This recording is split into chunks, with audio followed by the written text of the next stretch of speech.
me interesa que toquemos algunos puntos importantes. Primero, la Organización Mundial de la Salud define la diabetes como una enfermedad crónica caracterizada por niveles elevados de glucosa en sangre, que con el tiempo van a conducir a daños graves a nivel de órganos dianas como corazón, riñones y cerebro.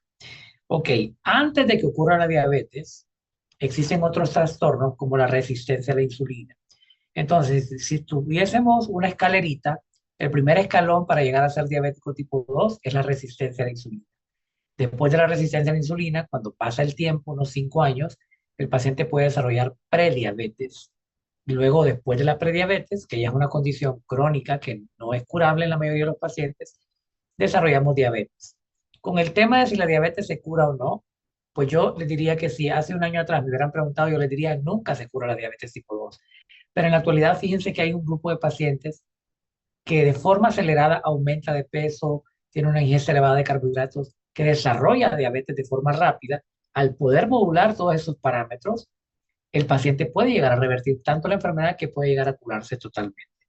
Entonces, raro, pero sí hay ese fenómeno. Ahora, la prediabetes y la resistencia a la insulina sí son modulables con la disminución de la carga de carbohidratos y obviamente con actividad física y el bajar de peso.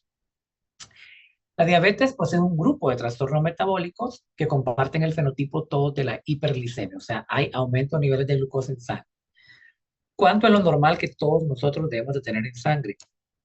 En ayunas de 70 a 100, esos datos los tienen que saber de memoria. Y después de haber comido, nadie debe andar, perdón, arriba de 140 miligramos sobre 100. Stephanie, regálame agua, porfa. Entonces, si todos nosotros nos hacemos una glucometría en este momento y andamos arriba de 140, tenemos hiperglicemia anómala postprandial, así se llama eso. Miren, estoy tomando tramadol y diclofenaco, porque no me duele la verdad, pero tengo que tener desinflamado el brazo. El problema es que el tramadol me da el peor hipo del mundo.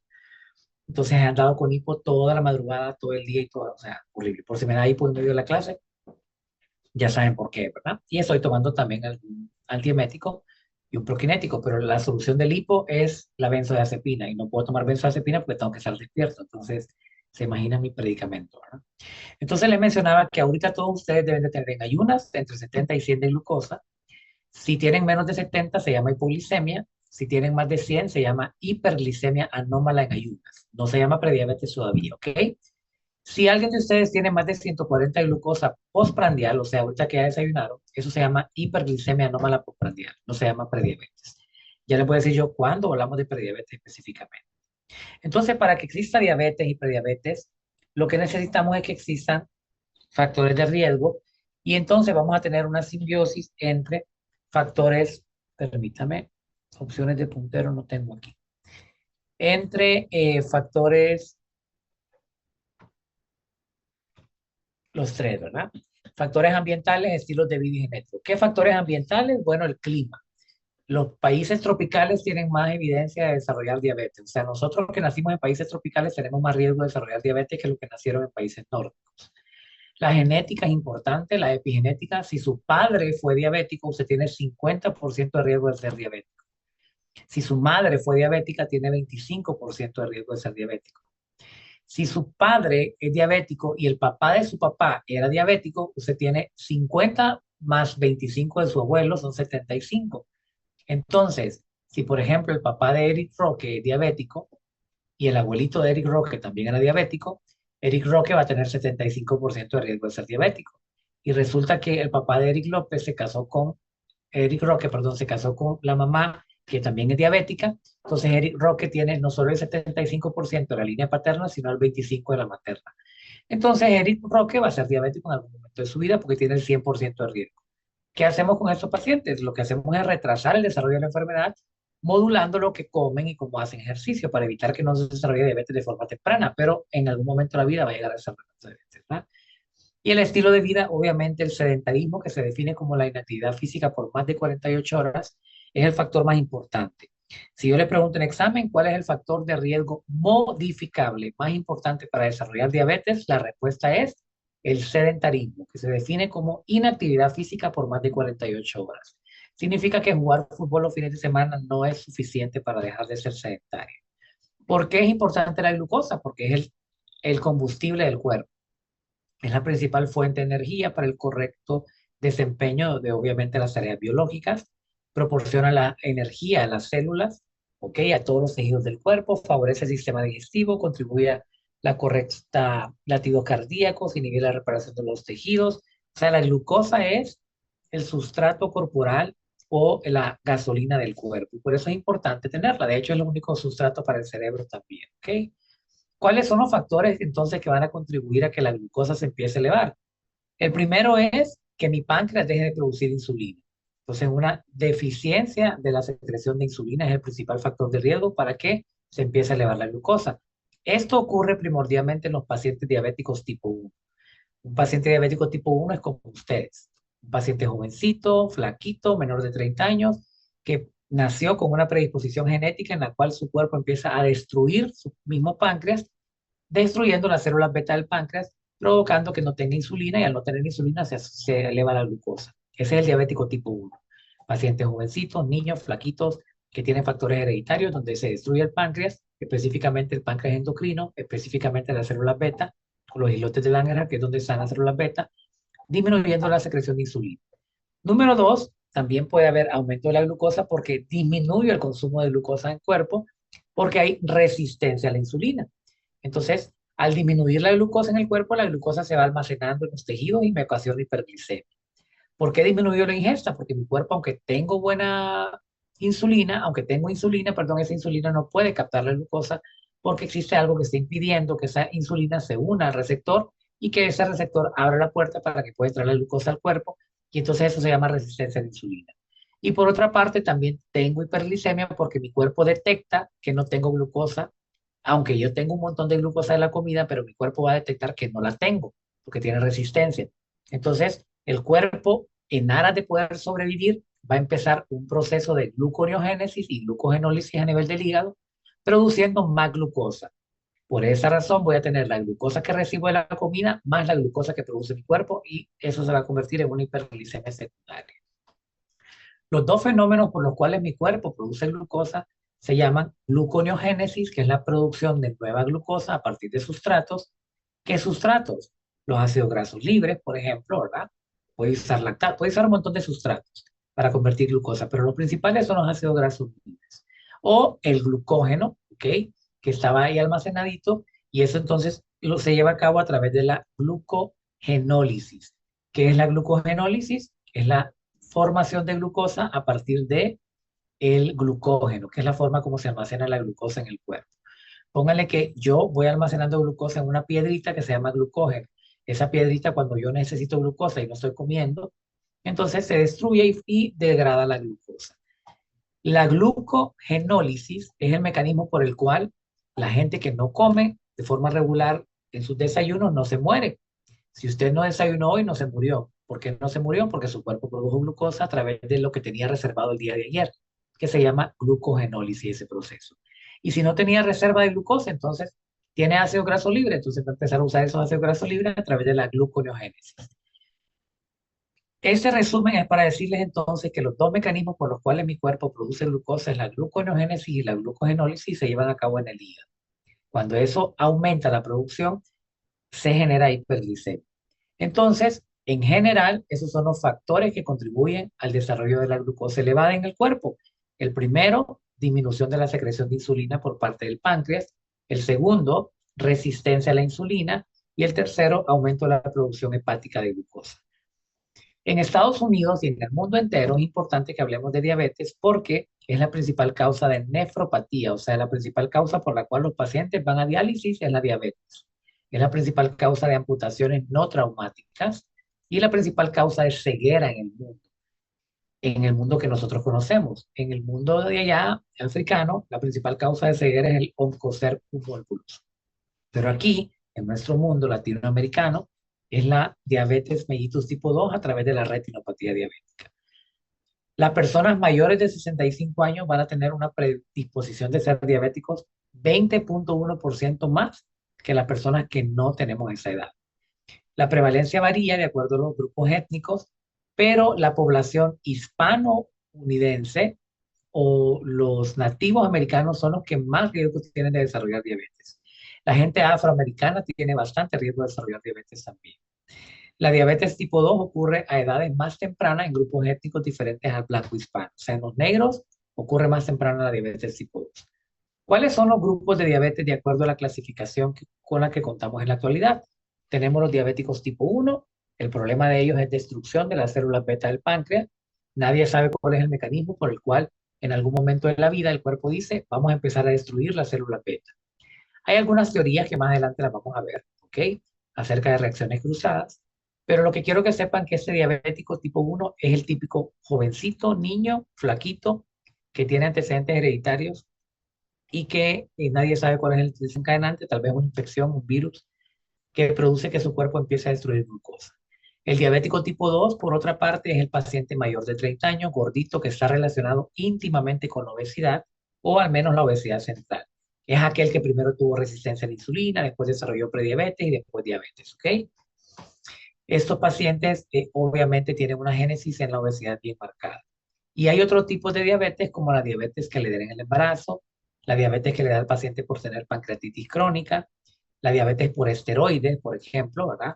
¿Qué hacen los esteroides en el cuerpo? Cuando se inyectan de forma exógena, disminuyen el cortisol que el cuerpo produce.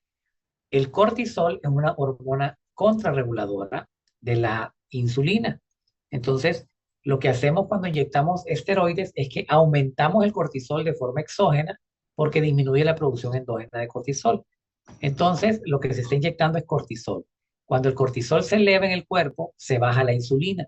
Y al estar baja la insulina, entonces la glucosa aumenta. Entonces, de esa forma, los pacientes que consumen muchos esteroides van a llegar a tener diabetes secundaria a los esteroides. ¿Cómo se cura esa diabetes?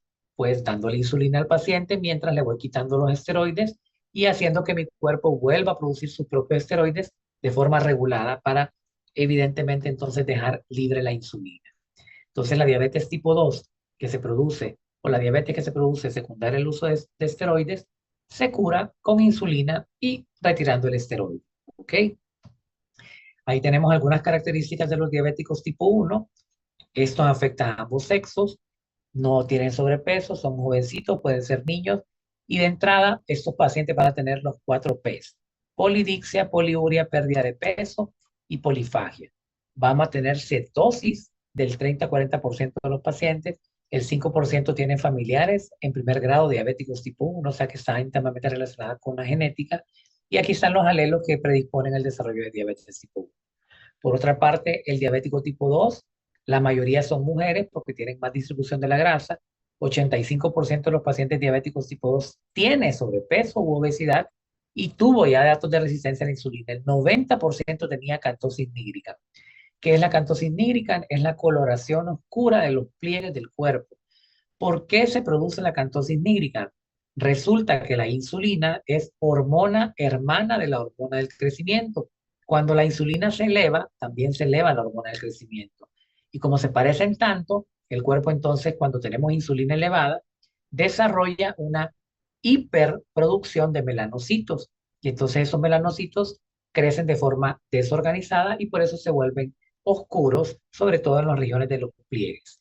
Se revierte eso al bajar los niveles de insulina, va a ir revirtiendo poco a poco tanto la acantosis nigricans como los acrocordomas o los cabecitas de vena que nosotros vemos, que también son signos de resistencia a la insulina. La mayoría de estos pacientes con diabetes tipo 2 tuvo síndrome de ovario poliquístico. Los síntomas pues, van a ser más larvados, menos agresivos como en el diabético tipo 1, tiene menos mortalidad y la mayoría de esos pacientes no va a meritar insulina de entrada, a diferencia de los diabéticos tipo 1, cuyo tratamiento único es lo que no producen, o sea, la insulina. Ok, hay otros tipos de diabetes como la diabetes tipo MODI. Para que me puedan entender, voy a usarlos a ustedes y a sus papás de ejemplo. Un diabético tipo MODI es la diabetes de tipo adulto que comienza en la juventud. ¿Quién es el más flaquito de ustedes? Bueno, yo creo que es, no sé, ¿quién de ustedes? Juan Diego, Juan Diego. Sí, yo creo Entonces, que soy yo. póngale que Juan Diego mañana venga a mi consulta y Juan Diego tenga una diabetes tipo 2. Entonces Juan Diego está jovencito, es flaquito, no debería de tener una diabetes tipo 2. Entonces en Juan Diego yo le voy a hacer el diagnóstico de diabetes tipo MODI, que es una diabetes tipo 2 que se presenta en el jovencito. Perdón, jóvenes, que ya me dio el otra vez. Ok, entonces, ay, perdón,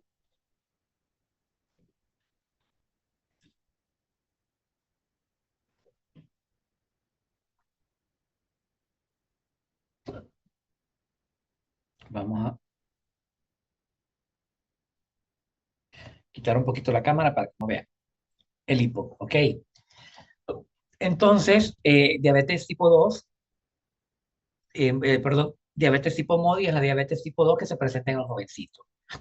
Y lo contrario sería entonces la diabetes tipo LAB, la diabetes autoinmune latente del adulto, o por sus siglas diabetes tipo LADA, sería la diabetes del adulto que se parece a la del jovencito. Por ejemplo, que a sus abuelitos ahorita les dé una diabetes tipo 1. Esa se llamaría LADA. No sé si me doy a entender, si entendieron. Vamos a ver, Alessandro, explíqueme la MODI y la LADA. La verdad no le entendí, doctor. Solo MODI es la diabetes tipo adulto que da comienzo en la juventud. Y LADA es la diabetes de adulto. LADA es la que no entendí. De La que, LADA es como que su abuelito, por ejemplo, o la LADA es como que una mujer gordita de 40 años ahorita desarrolla diabetes tipo 1. Esa sería la LADA. No es normal que esa paciente desarrolle diabetes tipo 1 a los 40 años, teniendo factores de riesgo. ¿Ok? Entonces, gracias. facilito. La LADA es la diabetes tipo 1 que se presenta en el adulto y la MODI es la diabetes tipo, permítame, jóvenes. Hola, doctor Maldonado, ¿qué tal? ¿Cómo está? Bien, usted, Tirso, ¿qué tal? Dígame. Bien, doctor. Fíjense que le llamaba porque desde la oficina del del viceministro, perdón, doctor, que estoy con un hipo ahí secundario de medicamentos, estoy recién operado ahorita, me operaron hace 2 días. No, no se preocupe. Entonces, lo que se ocupaba era urgentemente 4 oftalmólogos, 2 para que cubrieran las clínicas de Colinas, que es como la prioridad máxima, y 2 para que cubrieran el IMPREMA. Los 2 del IMPREMA ya los tenemos, doctor. El doctor Dacaret y la doctora expresidenta de la Sociedad de Oftalmología me ayudaron a contactar 2 médicos oftalmólogos.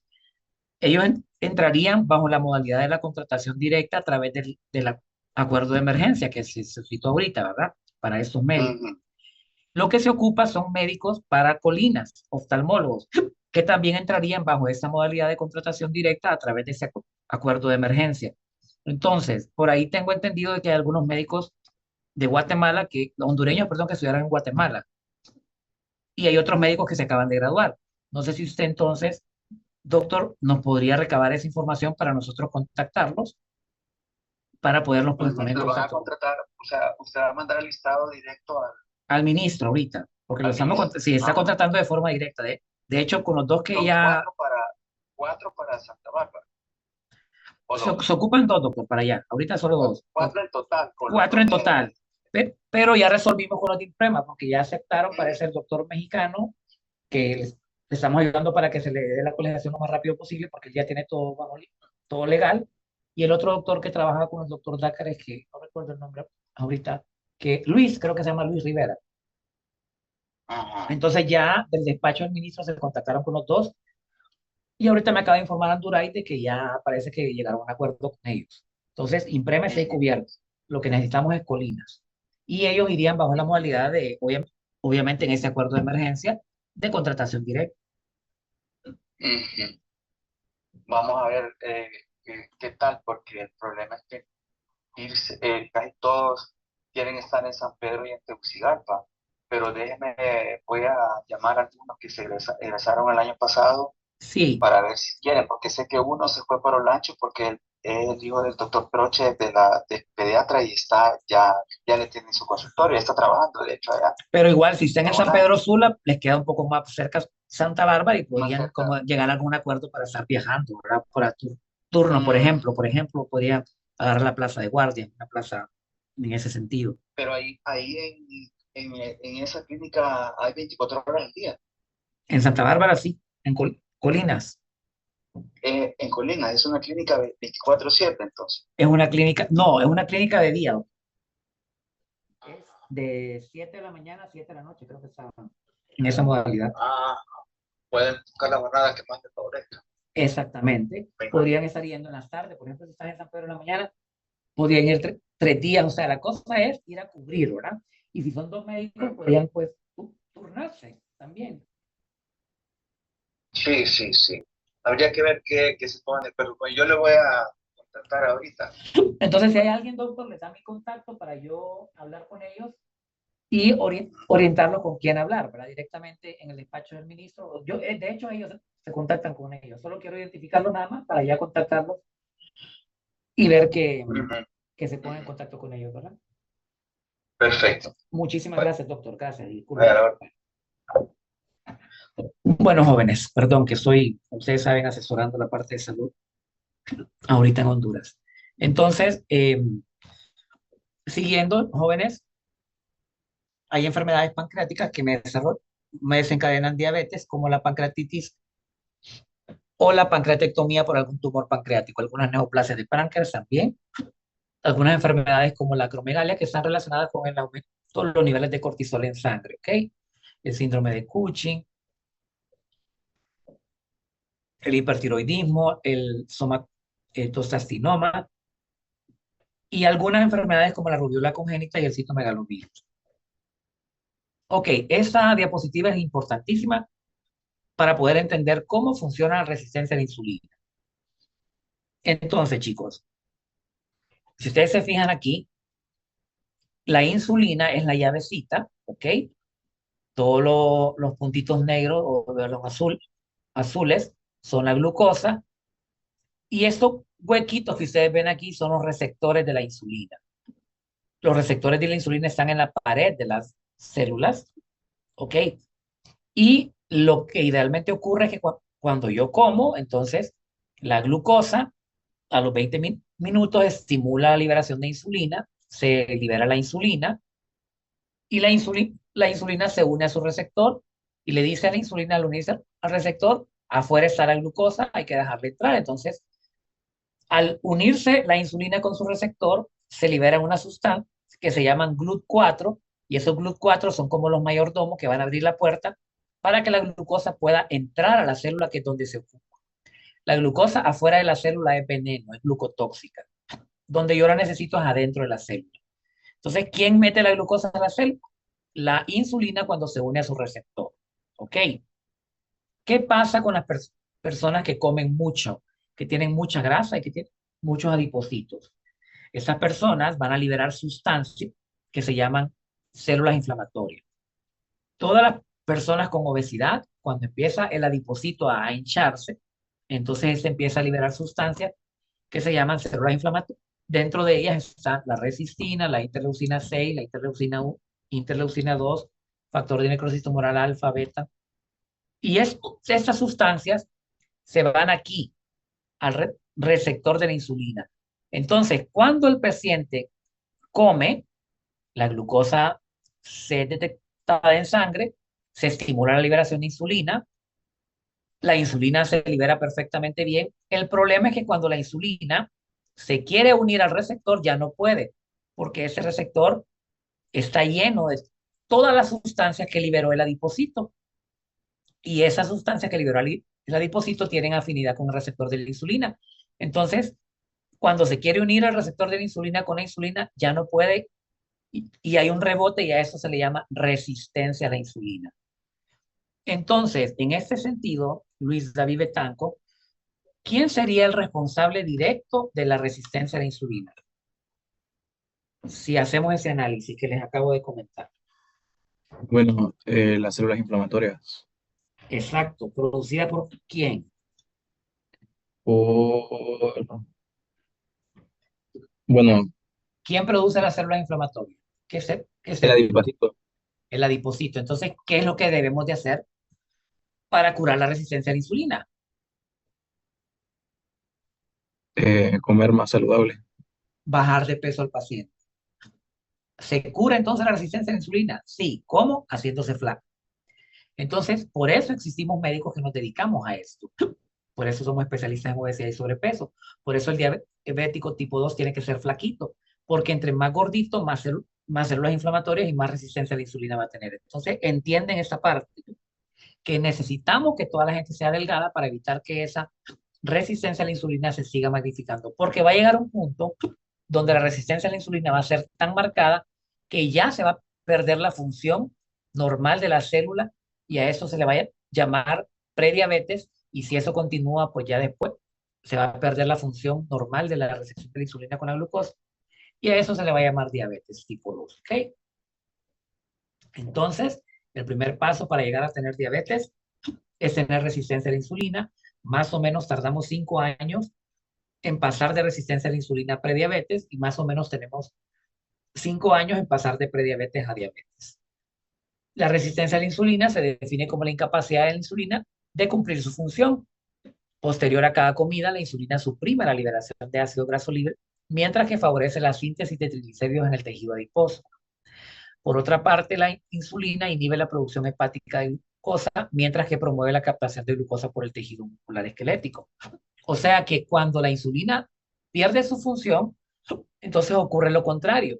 Aquí, en vez de suprimir la liberación de ácido graso, más bien se aumenta la liberación de ácido graso, provocando hígado graso. Y aquí, en vez de inhibir la producción hepática de glucosa, más bien produciría más glucosa en el hígado a través de la gluconeogénesis. Entonces, ven qué grave es tener resistencia a la insulina, porque si tengo resistencia a la insulina, se me van a producir todos los mecanismos para producir glucosa dentro del cuerpo. Ahí tenemos otro ejemplo, más graficadito. Esta es la glucosa. Cuando yo como a las 20 minutos se libera la insulina se une a su sitio de recepción en la célula, activa la GLUT4 abre una puerta y entra la glucosa. Eso es normal. Luego, lo que ocurre es cuando tenemos adiposidad. Hay dos tipos de fenómenos en el paciente con obesidad. Está la persona con obesidad que tiene hiperplasia del adipocito, o sea que tiene un montón de adipocitos chiquitos, pero aumentan en número. Y está la otra persona que tiene hipertrofia del adipocito. Es el paciente que tiene adipocitos grandotes que se hinchan. Así como se hincha el pacientito, así se hinchan los adipocitos. Estos pacientes que tienen hipertrofia del adipocito son los que más rápido van a desarrollar diabetes tipo 2. Entonces, el fenotipo que más me interesa para la diabetes tipo 2 es la hipertrofia del adipocito. Normalmente es el paciente gordito con pancita.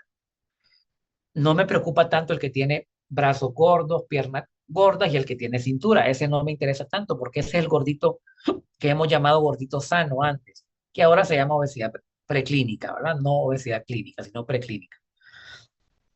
Entonces, esa mujer, normalmente es una mujer que tiene cintura delgada, bailadora de zumba, bracito gordo, pierna gorda.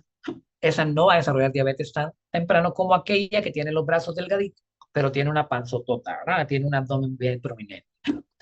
O ese pacientito que tiene brazos delgados, piernas delgadas, pero que tiene obesidad central. Esos pacientes van a desarrollar diabetes tipo 2 más rápido porque esos pacientes tienen hipertrofia del adipocito, ¿ok? ¿Todos los pacientes con obesidad tendrán resistencia a la insulina? La respuesta es que sí, pero van a tener más rápido los que tienen hipertrofia que los que tienen hiperplasia. Ahí tenemos el paciente que ya tiene adipocitos grandotes. ¿Qué ocurre con ese paciente? Comemos, se libera la insulina, pero las células inflamatorias tapizan el receptor de la insulina. Entonces, cuando la insulina se quiere unir a su receptor, no puede y a eso se le llama resistencia a la insulina. ¿Qué va a pasar entonces? No va a poder viajar la GLUT4, no va a haber quien active el receptor del mayordomo, la puertecita va a estar cerrada y la glucosa va a quedarse afuera, causando todos los signos clínicos de resistencia a la insulina. Acantosis nígrica, que es la coloración. ¿Por qué ocurre, Víctor Martel, la acantosis nígrica? Porque son hormonas hermanas con la hormona de crecimiento. ¿Ok? Entonces aumenta la hiperplasia de los melanocitos, ¿ok? También ocurre hirsutismo por aumento de los estrógenos, ¿ok? Y también ocurre acné piriforme con los acrocordomas o las cabecitas de vena. Las cabecitas de vena pueden también presentarse en personas adultas por la edad, pero la mayoría de veces son secundarias a resistencia a la insulina. ¿Cuándo ocurre eso? Cuando tenemos entonces esos valores elevados. Ok, ya pasamos de resistencia a la insulina. Ahora vamos, permítame, joven, que estoy arreglando el país Sí, ahorita. claro. Yo ahorita mando a averiguar con la secretaria a ver cómo está el trámite y a ver qué podemos acelerar para ayudar. Claro que sí. Saludos, que se mejore. Ok, estamos hablando ahorita con el ministro. Ok, Doctor, una pregunta, ¿podría repetir por qué se daban el acné coriforme? ¿por qué será que? El acné coriforme o acrocordones. Y los acrocordonas son por resistencia a la insulina, por aumento de los melanocitos. El acné se da por aumento de los andrógenos, ¿ok? Hay un aumento de los andrógenos en la mujer, por eso hay hirsutismo, porque cuando hay resistencia a la insulina, como es un análogo a la hormona de crecimiento, también estimula la testosterona y los andrógenos, o sea, las hormonas sexuales masculinas en la mujer, y por eso ocurre ese fenómeno, ¿verdad? Ahora, ya pasamos a la prediabetes. La prediabetes es la condición en la cual pues ya fallaron los mecanismos compensatorios y aquí ya no solamente hay resistencia a la insulina, aquí ya la glucosa empieza a aumentar en el cuerpo. Ok, quiero que se chequeen este dato. Muchos pacientes pueden tener una glucosa normal en ayunas y normal después de comer, pero pueden tener resistencia a la insulina. Son dos cosas diferentes. La gente puede tener resistencia a la insulina y tener las glucosas normales, porque todavía no ha llegado a desarrollar prediabetes. Entonces, ya cuando desarrolla prediabetes, es cuando ya la glucosa empieza a elevarse en el cuerpo, arriba de los valores normales. Que esos valores normales son ¿cuáles, Alessandro? En ayunas y postprandial. En ayunas de 70 a 100 y postprandial menos de 140. Ok, perfecto. Entonces, cuando ya la gente empieza a tener esas glucosas elevadas, hablamos de dos trastornos. El trastorno de glucosa en ayunas, que es aquel que tiene glucosas mayores de 100, pero no llega a 126, y el trastorno de intolerancia a los carbohidratos, que es aquel paciente que fue sometido a una carga alta de carbohidratos y 2 horas después tienen las glucosas arriba de 140 sin llegar a los 200. Entonces, la normativa de interpretación de la curva oral de tolerancia a glucosa me interesa que la sepa. ¿Qué es la curva oral de tolerancia a glucosa? ¿Alguien de ustedes se ha hecho ese examen? ¿Chicos o chicas? Vamos a ver, Nicole, explícanos cómo se lo hicieron. Bueno, justo el sábado me lo hice. Y fui en ayunas al laboratorio y en el laboratorio me tomaron mi primera muestra con, bueno, con el glucómetro para saber cuál era mi glucosa en ayunas. Las basales. Luego, es ¿Cuánto le correcto. salió? Si gusta, no sé si lo comparto. Sí, perfecto, para interpretar. Sí, Perfecto.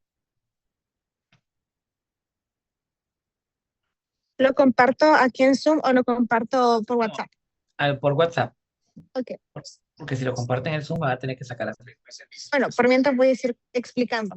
Entonces, este examen basa de los que son 4 tomas en total. Y Permítame. Hola, Buenos días. De Tenecico, ¿puedo comunicarme con Robert Tirso? ¿Él habla? ¿Quién habla? Doctor, le saluda Ángel Hernández de Tenecico. Dígame, Danilo. ¿Dónde se encuentra? ¿Será que puede regalarme 2 minutos en una entrevista? Estoy en Torre Morazán ahorita. En Torre Morazán. Sí. ¿Puedo buscarlo ahí? Mire, en este momento estoy impartiendo clases y termino a las 12:30. Con todo gusto, después de las 12:30 yo lo puedo atender. Media hora. Sí, Al salir de clase, ¿será que podemos conversar unos minutos? sí, está bien, no hay ningún problema, con todo gusto. Muy bien. Yo le escribo cuando esté ahí. Bueno, gracias. Muchas gracias. A la orden. Ok, bueno, jóvenes. Ajá, perdón, Nicole. termino. Entonces, tomé lo que es Trulol. Trulol es básicamente una concentración de glucosa, si no me equivoco, de 75 gramos. Glucosa anhidra de 75. Ajá. ¿Y Y luego llegó a cuánto tiempo después de haber tomado la glucosa? 30 minutos me tomaron mi primera toma y Perfecto, después esperamos a 1 hora, perfecto, después 2 horas y excelente, así es como salen los valores que compartí por WhatsApp. perfecto. Esa es la mejor toma de curva oral de tolerancia a la glucosa.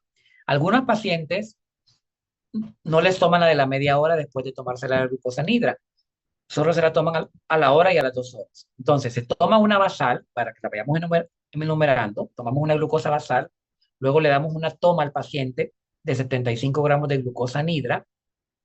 En algunos lugares no tienen la glucosa nidra, en los pueblos, entonces lo que hacen es que mandan a la gente a comer, como que lo mandan a comer un jugo de naranja con panqueque, ¿verdad? O algo que tenga una carga de glucosa elevada. Luego regresa el paciente a la media hora después de haber comido, le toman otra glicemia, porque eso se hace con glicemia, no con glucometría. Ojo con lo que les estoy diciendo. La curva oral se hace con glicemia. ¿Cuál es la diferencia entre glicemia y glucometría? No es la técnica nada más.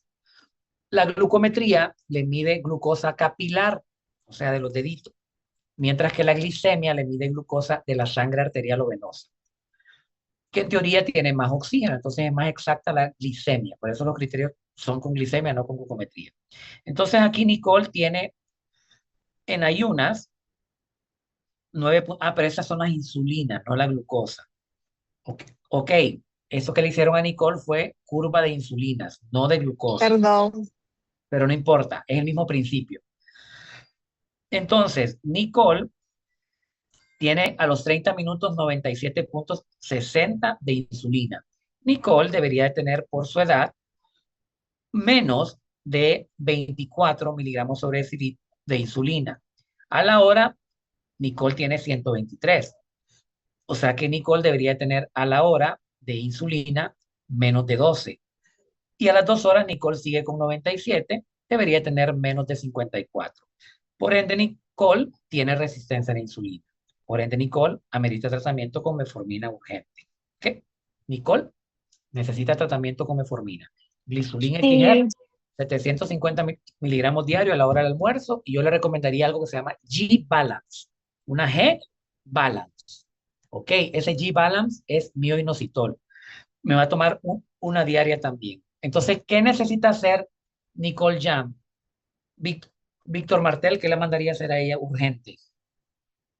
Porque tiene resistencia a la insulina. Y está heavy esa resistencia, Nicole. ¿Quién es responsable gracias. quién es responsable de la resistencia de la insulina de Nicole? Lo de Diposito sería disminuir dietas de grasa y también poder hacer ejercicio físico. Claro, necesita, ¿no? No podría, ¿ok? Entonces, Nicole amerita urgente caminar 45 minutos diarios, 5 días a la semana, para bajar de peso. Y yo le voy a regalar una dieta detox para que sea la más flaquita posible. ¿Ok? Gracias, doctor. Pero tengo factores. Ajá. Tengo factores que me predisponen. Ojo, Tiene síndrome de ovario eh, poliquístico. Sí, todo eso mejora. Eso se va a sí, curar. yo concuerdo, pero es que es bien frustrante porque, ay, espérame que no están molestando. Sí, yo sé. Es bien frustrante porque tengo que 6, casi 8, 9 meses de estar con dieta, ejercicio, pero también yo sufro de asma, entonces me han estado dando lo que es bastante cortisona y es bien Claro, frustrante porque claro. por más que haga ejercicio y trate de comer balanceado y siga mi dieta, es muy frustrante.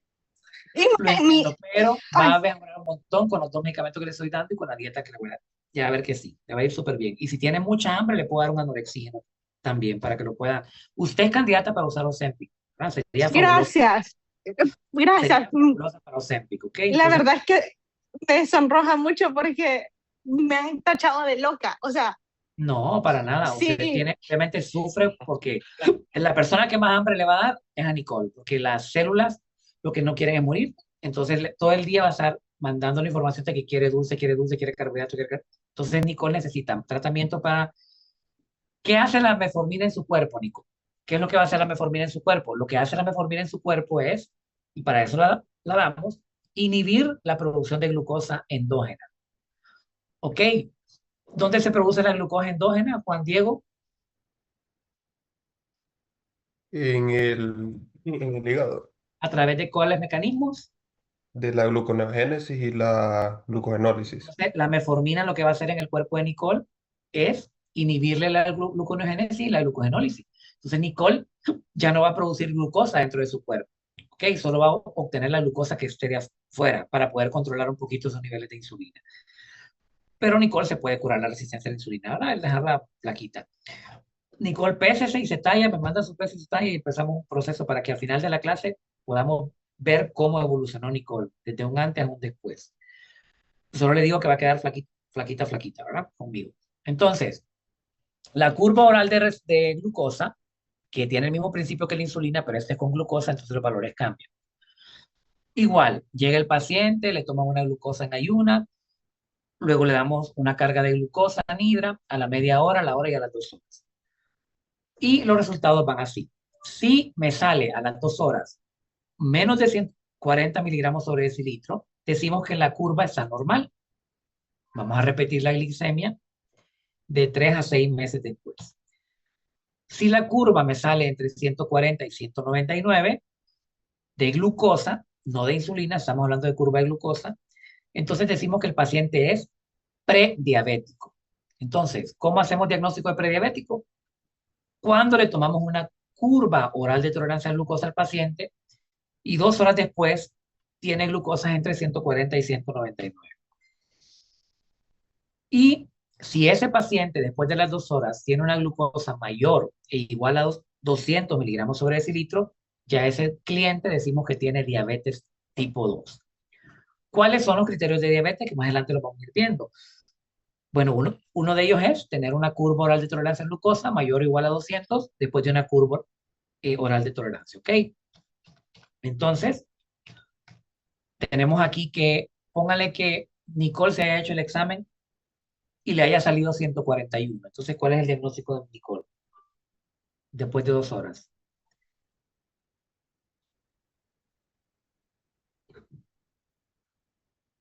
Alessandro, Dijo 141, doctor. y Prediabetes. Prediabetes. prediabética, ¿verdad? En todo caso. Entonces, de esa forma vamos hablando acerca de la diagnóstico de prediabetes en base a las glucometrías. Ok, ¿qué es la hemoglobina glicosilada? Que es otro factor que aparece aquí en la diabetes.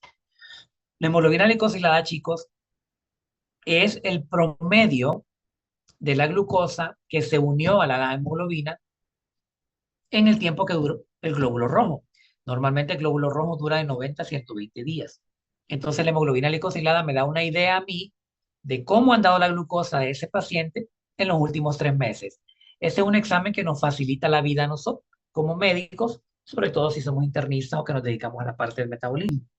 ¿Por qué razón? Porque antes, pónganle que llegaba doña Genara y doña Genara iba a ir a mi consulta y el día antes de mi consulta no comía nada. Entonces cuando venía y le tomaba la glucosa le salía en 70. Entonces yo le decía a doña Genara, usted anda perfecta su glucosa, está en 70. Pero doña Genara el día anterior y los demás días habían dado 200, 300 de glucosa. Pero en mi consulta le salió 75 la glucosa. Entonces antes solamente teníamos ese parámetro para decir cómo estaba el paciente y los pacientes nos engañaban. En la actualidad ya no, porque el paciente va a venir con una hemoglobina glicosilada elevada y aunque venga con una glucosa normal en ese momento, si la hemoglobina glicosilada está alta, yo ya voy a poder hacerme una idea de cómo han dado la glucosa en los últimos 3 meses. Entonces, el valor normal que todos nosotros debemos de tener de hemoglobina glicosilada es menos de 5.7. Cuando alguien tiene de 5.7 a 6.4, eso se llama prediabetes. Ok, ya llevamos sumados 2 criterios de prediabetes. El primer criterio de prediabetes es tener una curva oral de tolerancia a glucosa entre 140 y 199. Y el segundo es tener una hemoglobina glicosilada entre 5.7 y 6.4. Y cuando alguien tiene una hemoglobina glicosilada mayor o igual a 6.5, a ese se le llama diabetes. Entonces ya llevamos 2 criterios de diabetes. Una curva oral de tolerancia a glucosa mayor o igual a 200 después de 2 horas o una hemoglobina glicosilada mayor o igual a 6.5. ¿Ok? ¿Van captando hasta ahí, chicos? ¿Quieren que me detenga en algo? ¿Que les explique nuevamente algo? ¿O todo bien? ¿Puede volver a explicar los criterios, doctor, por favor? ¿Criterios de qué? ¿De prediabetes o de diabetes? Esto de diabetes. Estamos hablando de dos cosas ahorita. Estamos hablando no hemos entrado a la término de diabetes. Venimos de resistencia a la insulina y ahora vamos con prediabetes. Por eso me interesa que presten atención. Prediabético es un paciente que tiene una curva oral de tolerancia a la glucosa entre 140 y 199, 2 horas después de que se hizo la curva, después de que tomó la glucosa nidra. O un paciente que tiene una hemoglobina glicosilada entre 5.7 y 6.4, porque dijimos que lo normal es menos de 5.7. Diabético ya es el paciente que tiene una hemoglobina glicosilada mayor o igual a 6.5 o una curva oral de tolerancia a la glucosa mayor o igual a 200 miligramos sobre decilitro 2 horas después de comer. Vean que un paciente que tiene una hemoglobina glicosilada en 9, ese paciente es como que siempre anduviese la glucosa en 212. Este punto de corte entre 8 y 9 es vital para que lo tengan grabado.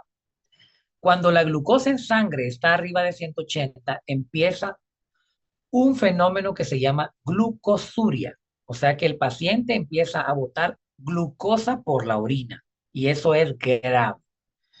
Porque significa que ese pasconcito, que se llama glomérulo, empieza a dañarse. Y eso va a abrir la puerta para que el paciente después tenga proteinuria y que termine en diálisis peritoneal. Por esa razón, cuando llega un paciente con glucosa arriba de 212 en la consulta o con una hemoglobina glicosilada en 9, nosotros como médicos vamos a decirle a ese paciente necesita tratamiento de entrada con insulina. Y luego la idea es que ese 9 de hemoglobina glicosilada esté abajo de 6.5 para poder decir que está compensado el paciente. Una vez que el paciente está abajo de 6.5, entonces podemos pasarlo a medicamentos orales y retirar la insulina, ¿ok? En este caso, ¿de acuerdo? Entonces, si yo les pregunto en examen, ¿cuál es el corte de hemoglobina glicosilada para iniciar tratamiento insulínico con los pacientes? El corte sería 9, ¿ok? ¿Y por qué razón? Por lo que les acabo de explicar. Porque arriba de 180, la glucosa en sangre empieza a hacerse por orina. ¿Qué quiere decir con eso? Que si me llega, por ejemplo, César Eduardo Rosales, un paciente a su consulta, y el paciente tiene 110 de glucosa en ayunas, pero anda con glucosuria en el examen de orina, ¿usted qué le va a decir a ese paciente? Le va a decir, doctor, fíjese que me salió glucosa, una cruz en la orina. ¿Cuál es la Pues, interpretación que usted le va a dar al paciente? ¿Qué le va a decir al paciente? pues en este caso, pues sería que el paciente presenta lo que es ya daño en lo que es el glomérulo. Significa que tiene la hemoglobina glicosilada arriba de 9, así que tendría que iniciar tratamiento con insulina para compensar al paciente a llegar a 6.5 o menor a 6.5, para Ok, así... pero si llega ese paciente hoy a su consulta y le dice, doctor, tengo 110 de glucosa en ayunas, solo antes de examen, y el examen de orina tiene glucosuria, ¿le diría a usted que es diabético, sí o no? Tendría que hacerle primero la hemoglobina glicosilada, porque como mencionó usted, a veces los pacientes tienden a engañarnos. Así Entonces que es normal que tenga glucosuria el paciente. no, no es normal. Entonces, ¿qué tendría ese paciente? Al Eh, menos en qué diagnóstico lo va a dejar al menos. en diabetes, diabetes tipo 2, porque En- no estoy seguro sin saber que en la hemoglobina glicosilada cómo está, porque como Así mencionó, es, pero está seguro de dos cosas. Está seguro de que tiene una glucosa mayor o igual a 100, pero menor de 126, y que tiene una glucosuria que la glucosa anda arriba de 180. O sea que ese paciente podríamos dejarlo perfectamente bien como una prediabetes. ¿Ok? ¿Por qué? Porque cumple criterios de prediabetes. ¿Cuáles? Una glucosa mayor a 100, pero menor a 126 en ayuna, y tener entre 140 y 199, aunque no sea una curva, pero o sea, tiene una glucosa postprandial anómala. Entonces, por ahí de pronto, aunque no tenga todas las herramientas, ese paciente quedaría ya con diagnóstico de prediabetes. Obviamente, el examen que nos va a sacar de la duda sería ¿cuál entonces, César? el examen de hemoglobina glicosilada, doctor, para confirmar. Exacto. Sin embargo, si ese paciente es diabético debutante y este mes empezó con diabetes, la hemoglobina glicosilada le va a salir normal. Entonces, ¿qué otro examen ameritaría ese paciente sí o sí? La curva de glucosa. Exacto. Entonces, la curva oral de tolerancia a glucosa se envía a hacer a todos los pacientes que tienen sospecha de prediabetes. ¿Ok? Ok. Todo paciente que tiene una glucosa en ayunas, por ejemplo, a Jan ya no le mandaría a hacer porque ya tiene resistencia a la insulina, ¿verdad? Pero todo paciente con una glucosa en ayunas mayor de lo normal o una hemoglobina glicosilada mayor de 5.7 a 6.4 ameritaría hacer una curva oral de tolerancia a glucosa. Permítame, jóvenes, ¿qué pasa?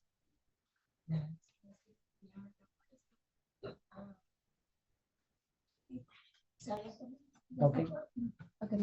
Vaya, pues, cheque. Bye. Cualquier cosa me lo decís por mensaje. Estoy terminando la clase. Bye. Vamos. Adiós, amor. Te amo. Cuídate. Estoy dando clase, mi amor. Bye. Ok, entonces.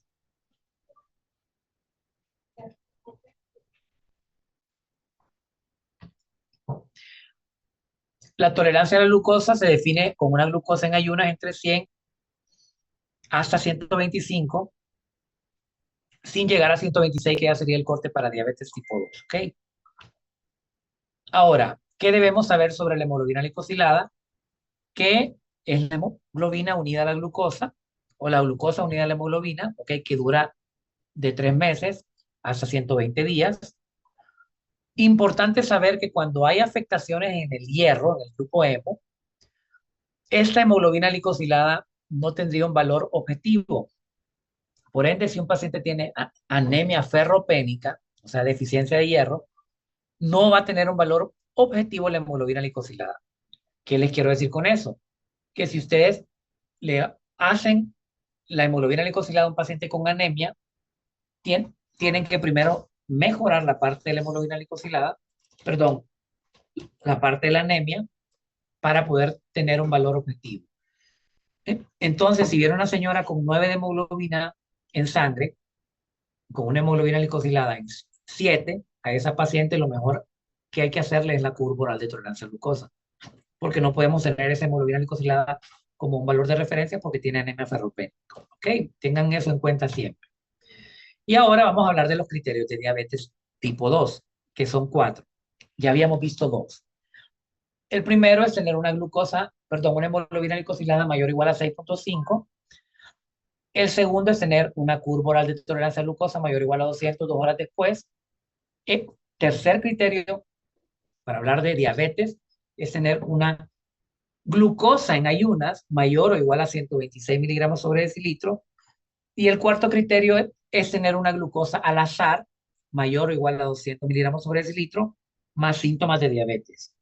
¿Qué significa eso? Que si hoy viene, por ejemplo, Andri Torres con una glucosa de 210 y se la hago ahorita la glucosa, ya Andri es diabética. No debería andar arriba de 200 la glucosa después de haber comido, ¿verdad? ¿Y cuáles son los síntomas de diabetes? Polidixia, poliuria, polifagia y pérdida de peso. ¿Por qué se producen esos síntomas? Es importante que lo conozcan. Entonces quiero que me presten atención. ¿Ok? Antes de entrar a los factores de riesgo, vamos a hablar de las 4 P's. Entonces, polidixia es el aumento en la ingesta de agua. ¿Ok? ¿Por qué se produce eso? Fácil, por la depuración de glucosa. ¿A partir de qué valor se empieza a perder glucosa por la orina? Les había mencionado, chicos. ¿A partir de qué valor en sangre se empieza a perder glucosa por la orina? 183. No, yo no dije 83. O sea, 8%. 180, dije. Para que lo copien, los que copian, a partir de 180 miligramos sobre decilitro de glucosa en sangre se empieza a perder glucosa por la orina. Por cada gramo de glucosa que yo pierdo por la orina, jóvenes, se me pierden 40 ml de agua. ¿Ok? Entonces, si yo estoy orinando 50 gramos de glucosa todos los días, ¿cuánto estoy perdiendo de agua con esa glucosa que estoy orinando? Les repito, por cada gramo de glucosa que se pierde en la orina, se liberan 40 ml de agua. Si yo pierdo 50 gramos de glucosa, ¿cuántos ml de agua estoy perdiendo? 2 litros. 2 litros. Entonces el paciente va a tener poliuria, va a estar orinando un montón. ¿Y cuál es la consecuencia de la poliuria? ¿Cómo el cuerpo va a reaccionar? Con sed. Entonces el paciente va a tener polidixia. Entonces, cuando usted ve a un paciente diabético que está orinando demasiado y que está tomando demasiada agua, obviamente debe de usted pensar que ese paciente está perdiendo mucha glucosa por la orina porque anda muy alta la glucosa en sangre y por ende está compensando. Porque hay polifagia, porque el cuerpo, aunque el paciente coma, no detecta la glucosa. Entonces, la información que le va a dar el cerebro al cuerpo es que el paciente necesita comer más. Y la pérdida de peso, jóvenes, es la consecuencia de todos los mecanismos fallidos. El cuerpo dice, ok, aunque tenga glucosa de afuera, no tengo glucosa, entonces la voy a empezar a tener de la grasa. Y lo primero que se quema es la grasita. Después de que obtiene la grasa, el cuerpo dice, aunque tengo un montón de glucosa afuera, no la detecto. Entonces voy a empezar a tener, necesito glucosa, entonces ya quemé la grasa, ahora voy a quemar el glucógeno. Y el paciente empieza a perder masa muscular. Cuando ustedes vean un paciente diabético tipo 2 flaquito, sin tratamiento con hemoglobina glicosilada elevada, significa que ese paciente está totalmente descompensado y lo que tiene es una autólisis, ¿ok? Se está autolizando. ¿De acuerdo? Entonces, los productos de glucosilación avanzada son consecuencia del acúmulo de los productos de glucosa que están dentro del cuerpo, consecuencia de la hiperglicemia crónica, lo que ocasiona daño del tejido y del tejido endotelial. Entonces, la glucosa elevada afuera de la célula es como un veneno y causa daño en el endotelio capilar. ¿Qué hacen estos productos de glucosilación avanzada? Favorecen la vasoconstricción y el crecimiento de las células mesangiales. Como consecuencia de eso, ¿qué otra enfermedad puedo tener entonces? Ariel Andino. Si la glucosa alta en el cuerpo hace que yo tenga vasoconstricción, ¿qué otra enfermedad va a tener el paciente diabético cuando está descompensado entonces? Una enfermedad que produce vasoconstricción, Ariel Andino.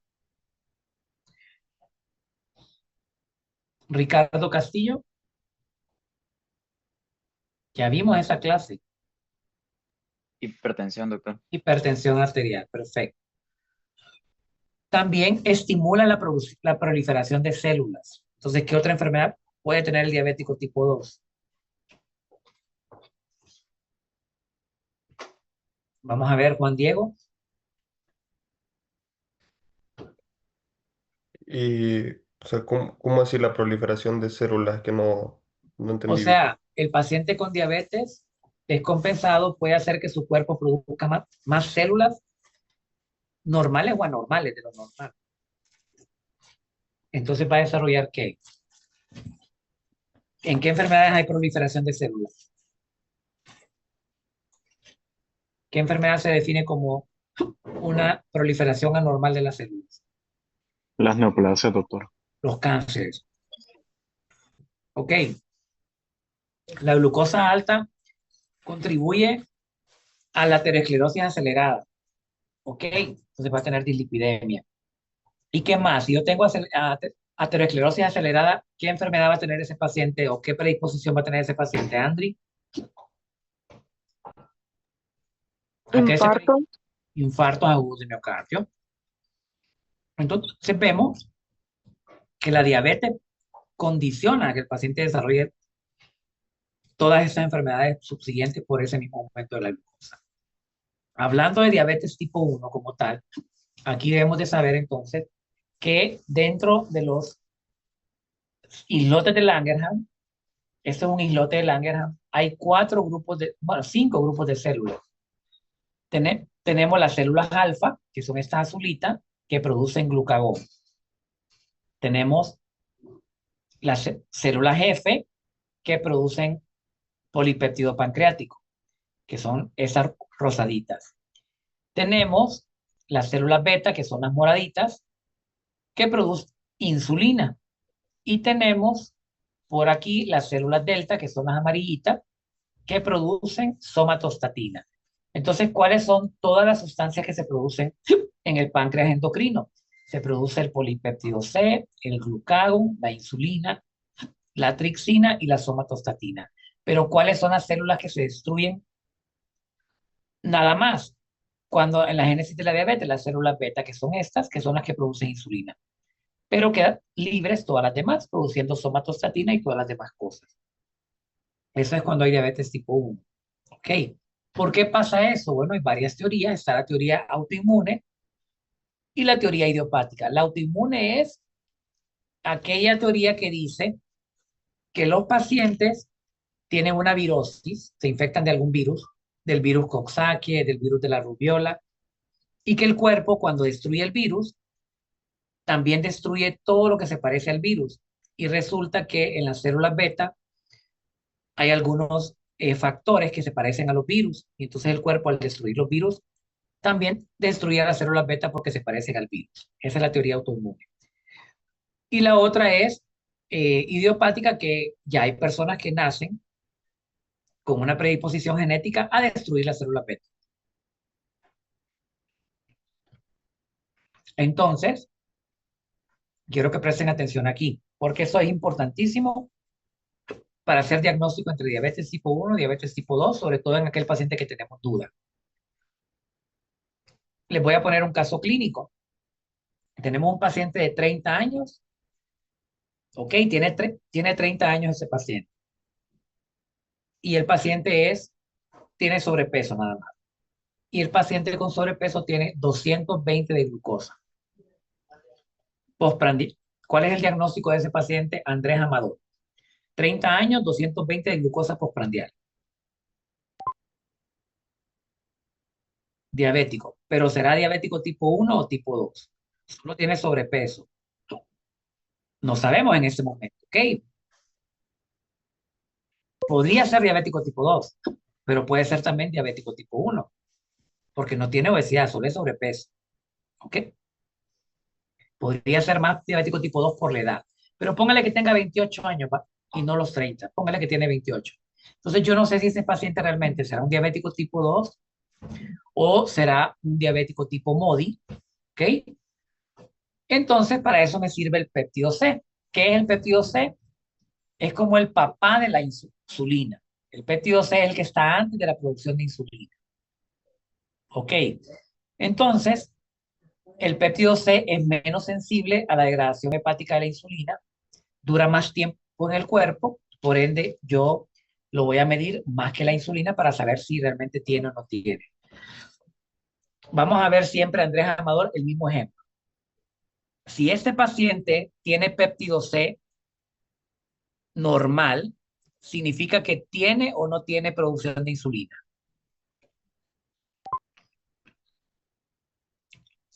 Entonces, si tiene producción de insulina y tiene péptido C y está alto, significa que está produciendo más o menos insulina. Entonces, este paciente, si está produciendo más insulina y tiene péptido C y tiene 210 de glucosa postprandial, ¿es diabético tipo 1 o tipo 2? Ahí no nos cabría duda, ¿ok? Pero ¿qué pasa si este paciente tiene péptido C bajo? ¿Qué significa?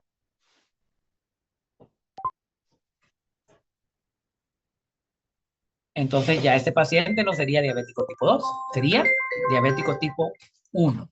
¿Ok? Entonces vemos la importancia del péptido C. También, ¿para qué me sirve el péptido C? Si alguien es diabético tipo 2, vamos a ver Eric Roque. Si alguien es diabético tipo 2 y está usando insulina, o alguien es diabético tipo 1, póngale, y está usando insulina, se está inyectando 20 unidades de insulina.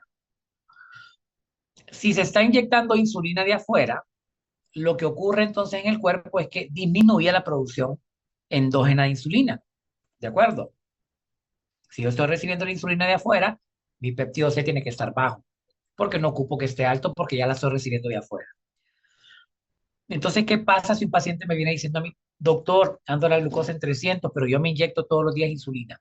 Cuando le hago el péptido C, resulta que el péptido C está por las nubes, elevado. ¿Qué significa? Que el paciente me está mintiendo, que no se está inyectando la insulina, ¿ok? Porque si se estuviera inyectando la insulina, el péptido C estaría bajo. Entonces lo que está haciendo en ese paciente es, obviamente, una mentira y por eso está hiperglicémico. También para eso me sirve el péptido C, para el control de la diabetes tipo 1 o el control del paciente que está usando insulina, porque la insulina la pueden usar diabéticos tipo 1, diabéticos tipo 2, ¿ok? La secreción de insulina entonces ocurre 10 minutos después de las comidas, en alguna literatura van a encontrar 20 minutos. Acabo de comer yo ahorita, a los 20 minutos voy a tener un pico de liberación de insulina. ¿Para qué? Para que esa insulina se una con el receptor y me pueda meter la glucosa que está en ese momento en la sangre. ¿Ok? En los diabéticos, pacientes con resistencia a la insulina, ese pico de insulina es muy elevado, lo que le pasa a Nicole Yang. Nicole se come un confite, póngale, y libera 300 de insulina. Y se le come una hamburguesa y libera 300 de insulina. Entonces, Nicole no tiene ese mecanismo compensatorio. Por eso Nicole, al comer un poquito, libera la misma cantidad de insulina que liberaría cuando come bastante. Y es por eso que Nicole probablemente después de que come tiene mucho sueño, porque más bien está teniendo hipoglicemias reactivas, que es uno de los signos clínicos del paciente con resistencia a la insulina, la debilidad, la fatiga y el sueño después de comer. Si usted después de comer tiene que quedarse ahí dormido porque es demasiado sueño, ojo con eso, porque eso puede ser hipoglicemia reactiva y es un signo clínico de resistencia a la insulina, ¿ok? Entonces, los principales tejidos diana de la insulina son el hígado, el tejido celular adiposo y la masa muscular. ¿Qué me interesa a mí entonces tener sano en el paciente diabético? Una buena masa muscular, poquito tejido adiposo y un hígado sanito. Si yo tengo esas tres cosas sanas, o sea, no alcohol, no grasa, buen ejercicio, yo tengo una buena aseguramiento de que esa glucosa y esa insulina esté estable, ¿ok?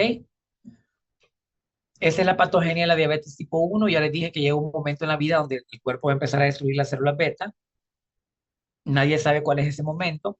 La cosa es que se empieza a presentar la enfermedad cuando yo tengo más del 70% de las células beta destruidas. Póngale que Víctor Martel empieza hoy con destrucción de las células beta. Y Víctor Martel llega a un año y en ese año ha perdido 50% de las células beta.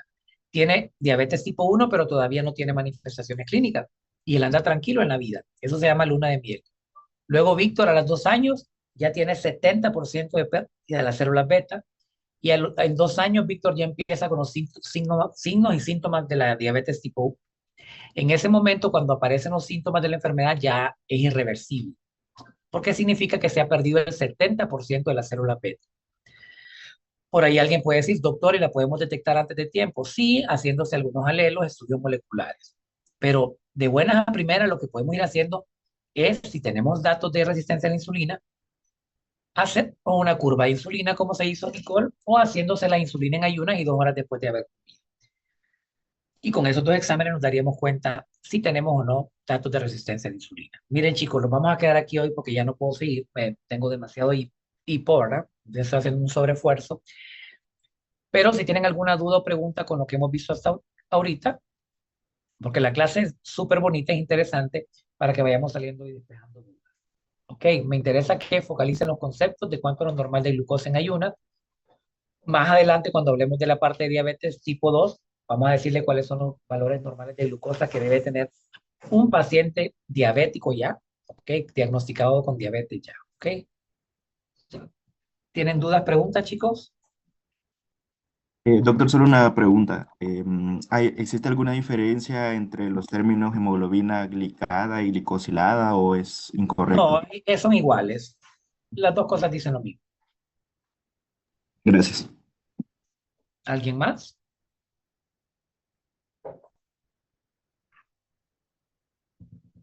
Entonces, ¿quién es responsable de la diabetes tipo 2? Al final, La célula inflamatoria. producida por el adipocito como tal, ¿ok? El adipocito es el que está haciendo. Dígame. ¿En la entrada de dónde? Disculpe. Tiene que entrar y venirse al lobby a C4. Dice que va a hacer una entrevista educativa para el doctor Godoy, porque fíjese que yo estoy fracturado, estoy operado hace 2 días, entonces no puedo salir hasta allá porque ando enyesado todavía. En C4 de la Torre 1, sí. Bueno, a la orden. Ok, jóvenes. Entonces nos vamos a quedar hasta acá. Espero que hayan aprendido un poquito y que Nicole ya esté más tranquila de su génesis y la importancia de bajar de peso. Para algunos de ustedes que tienen sobrepeso, ojo con eso.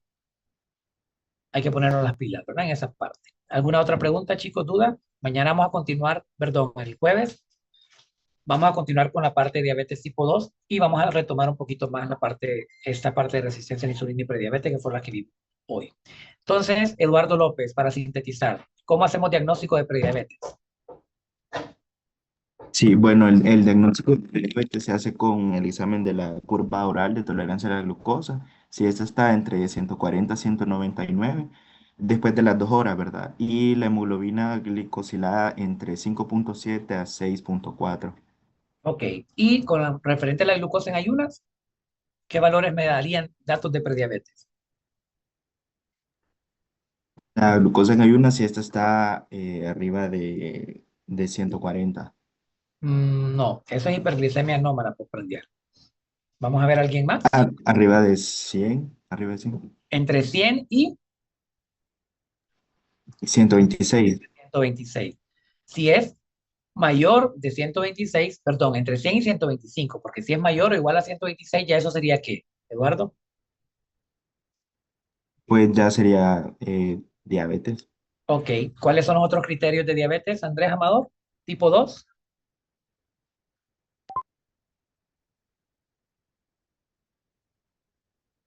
Perdón, diabetes, estoy hablando de diabetes. No tiene nada que ver la insulina con diabetes tipo 2. Ajá.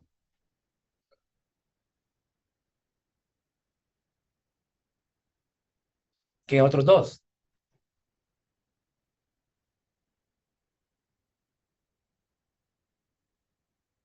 Glicemia, no. Creo que esa, o sea, quiero que fijen los conceptos que tiene. Exacto. Y el otro, le falta un criterio más. ¿Cuál le hace falta a Víctor?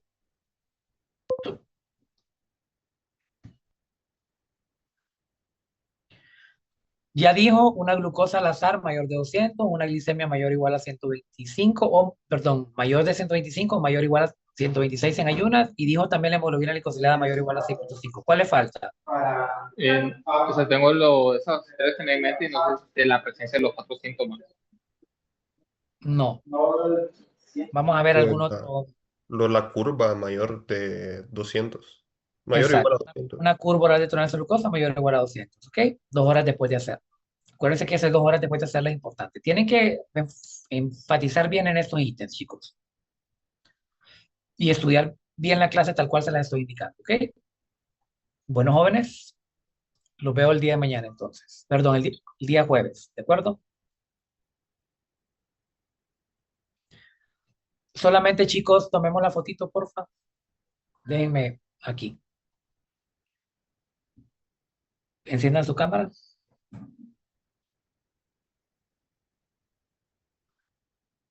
Permítanme.